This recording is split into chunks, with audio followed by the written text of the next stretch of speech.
congratulations Oh, thank you. on this beautiful flower of a movie that you've made. Oh, thank you. Can you I'm just... proud of it. Why are you proud of it? I am proud of it. I am. I Why? like it. I just think it's a nice story. The children are absolutely the stars of the show. It's an uplifting piece, which I think we're all in need of sometimes, a hopeful story. Tell us why you made the movie. Yes. I had young children and I was looking for a story close to home, and I had heard about this choir, and one of the mothers at my children's school had this choir, and that it wasn't just an ordinary choir. It was incredible what she did with these kids. They just sounded amazing, and it was very ambitious, and I thought, wow, that sounds really interesting. So I had a chat with Michelle, and the more I heard about it, the more intrigued I became. But of course, it wasn't close to home. It was way out in the bush, but it still was a great story. Yeah. And can I just ask quickly how you made it? Because, as you say, you wanted to make a film that was close to home. It ended up taking you, 4,000 miles away from home? Yeah, it's a long way away from home. So tell us how you made it. It was a small crew. Most of the time it was just me and camera, Carolyn Constantine on camera, and a sound person. With the exception of the camps, we had 2 cameras, and then for the concert we had about 5 cameras, not 5 trained camera persons, but 5 cameras on the actual concert. So, yeah, it was a small crew, which was, probably a good thing. The children got used to us very quickly and didn't seem to bat an eyelid about us being around, which was great. I did want to ask about the kids and their reaction to the cameras. Given that cameras are so ubiquitous today, and given that they are raised on a culture of reality TV, I'm very keen to know how they took to being in front of the camera. They seem very natural and very easy with the presence of a camera. Tell us about that. They do. I mean, they were instructed at the beginning of, the camp, don't wave at the camera. If you want to be on TV, don't wave at the camera, because none of those shots will get used. But other than that, they just quickly got used to having us around. And I guess we were like part of the furniture, because we literally filmed the camp all day, every day. So we were just in the room all the time. So they just, I guess, eventually forgot that we were there. And I think they're just that little bit younger, so they are a bit more natural in front of the camera. They're not really, I don't know, the whole thing with reality TV, and that I'm sure they do watch a bit of My Kitchen Rules or things like that, but they're not so, I don't think they're so personally informed by that. They're still very much kids, and that's, I think that comes across in the film. They're just still very much little kids. And I think also country kids, they have a different way of expressing themselves, which I found really refreshing. How so? Yeah. I don't know. They just seem, there's something about them. They're pretty charming, pretty cute. And yeah, I just think they have a slightly different way of expressing themselves. They lead a slightly more independent life, perhaps, and they get less attention than maybe city kids do. City kids are a little bit more life filled in, maybe a little bit more demanding, whereas they're sort of satisfied with a little less, was the impression that I had. Just to return to an earlier point, I guess what I meant was, did you find them talking in sound bites, in quotable quotes? Yeah, well, I sort of thought, it is harder to get children, you get a lot of yes, no, or that's exciting, or, but so we recorded my questions as well, but surprisingly, I think there's twice in the film where my question is included. Other than that, they all seem to stand alone. They all, managed to get on a little bit of a roll. We had, a couple of good little talkers. So, we managed to get good material. What was it like confronting some of these obviously talented and very articulate children? Yeah, I think that's true. It does astound me today, kids, because I've got my own, and I don't think I was as smart back then as they appear to be. But I guess because they are pretty young, the kids in this film, and I'm used to talking to little kids because I've got 3. That I was perhaps less intimidated by them. But I've give them a few years, and I'm pretty sure I'll be, tongue-tied and intimidated when I talk to some of those kids because they are incredibly impressive. Now, what? None of them are none of them have egos or anything like that. As you can see in the film, they're all pretty, humble and striving and don't think they're particularly important, I don't think. Now, it's such a beautiful film about the power of music and its ability to unify people. What is it, do you think, about that it is about music that it has this power to bring people together? Well, yeah, come on, it's a universal language, isn't it? It's the most powerful language that we have, and it expresses things that we can't express to each other in many ways, or can't articulate, or can't put our finger on, and that's what music's so brilliant at, and that's something that everybody relates to, and I guess that's why it's such a unifying thing and such an important thing. You say in the film how a lot of the kids are living in very remote communities and how some of them come from very different homes. Some of them are quite poor, some of them are quite privileged. Mm-hmm. One senses, Lisa, that there was another movie that you could have made about those issues. Is that the case? Yes, I could have. Yes, you could do things very differently. But for me, that wasn't so much the story. The story was, the story was the difference a choir can make, and their children.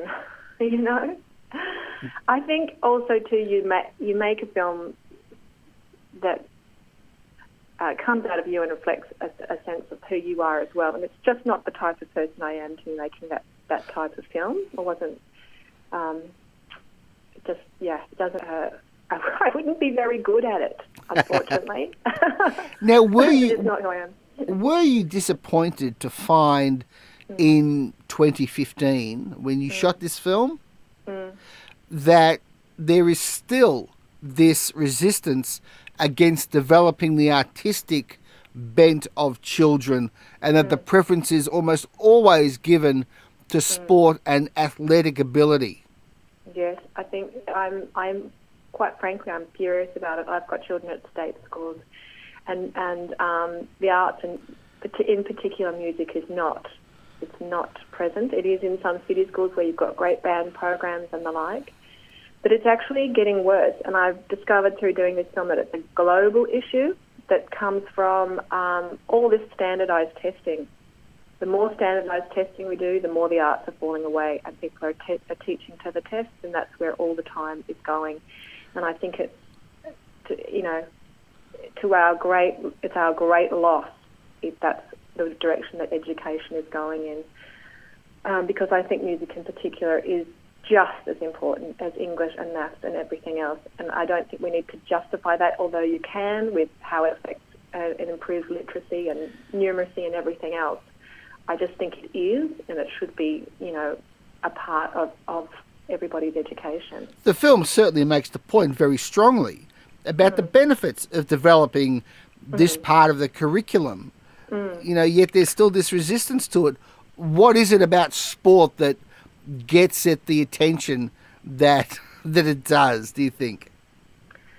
I don't know. I have not. And I'm a big fan of sport too. I've got 2 boys who absolutely love their soccer, and a daughter who loves her circus and her netball. I'm totally pro-sport.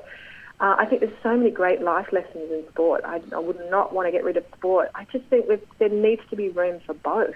We need both. It shouldn't be one or the other. They shouldn't be pitted up against each other. They both contribute fantastic things, and I think to bring up, well-rounded people, we want both the arts and sport and all the academic stuff. I mean, I don't understand why everyone's like, the curriculum is so crowded, there isn't room. Why isn't there room? I don't know.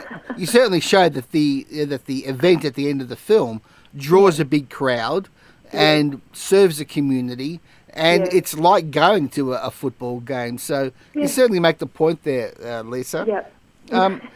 Can I just ask quickly, what was your shooting ratio on this film? Well, we shot, well over 100 hours. We shot a lot of stuff. I mean, that's one of the benefits of, digital technology, that you can shoot a lot and you're out there and you kind of might as well be shooting. But, yes, so there's a lot more footage to get through, which can make the edit longer and more challenging. And how long did it take you to cull it all down to a nifty 85 minutes? It took us quite at least sort of, I'd say, 12 weeks in the edit. Yeah, that's not too bad. Not too bad. Well, my co-producer and partner, Anna Craney, is the editor, and she. So we have kids, so we work around kids and schedules. So we're in and out of the edit at odd hours and times, and sometimes it gets strung out. So I can't exactly say how long it was. Now, now I've got to ask you. Obviously, you had identified who the cast of the film is going to be early on. But then as we're watching the movie, one of the stars of the film is the cake lady. Oh, yeah, I love you. How did you come across her? And what was it about her that made her a feature in the film? She's absolutely delightful. Isn't she gorgeous now? Absolutely. They all are. I mean, that was something I was struck by. So when I had the idea to do the film, we went out and shot what's called a sizzle reel, to tempt the broadcasters and the funders. And we filmed the camp. And that was something I was really struck by, was this community, I have to say predominantly of women, around these children. And it was sort of old school, but it was, all about love and bringing these children up and wanting these children to have music in their lives. They'd had music in their lives. And they wanted the children of the region to also have that chance. And there was just this beautiful group of women around the children, a great sort of old school community, in the town. Like Nia bakes for weeks before the choir comes to town. So a freezer is full up with cakes, so that they have cakes for morning tea and afternoon tea. And so that was something that I really did want to include in the film. And did you get a sense with these townships that they were in any way dying?